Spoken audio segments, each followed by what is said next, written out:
me tell you something. And let me tell you something. Why is it in ministries and in church that when it comes to compensation or pay or money, is the musicians always get questioned if their heart are in it for God, or they one of them musicians that have a mentality, you don't pay, I don't play.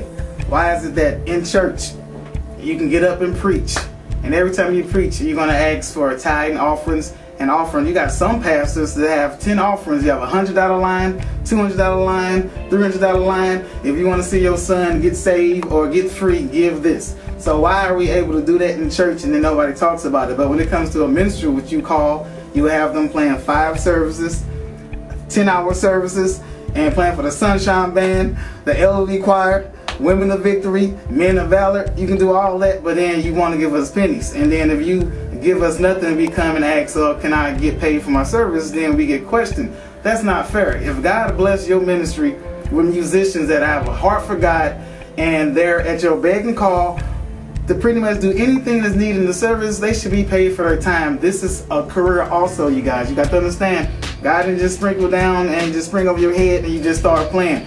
These musicians got to practice for years. A lot of them spent years and years getting pimped by churches, not paying them. But once they got to a certain level of professionalism and be able to play, then they're worthy of their hire.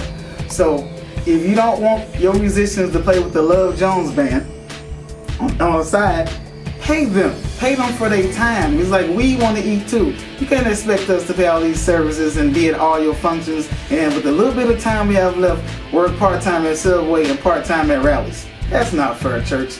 You got to get it together. Let me tell you something. Let me tell you something.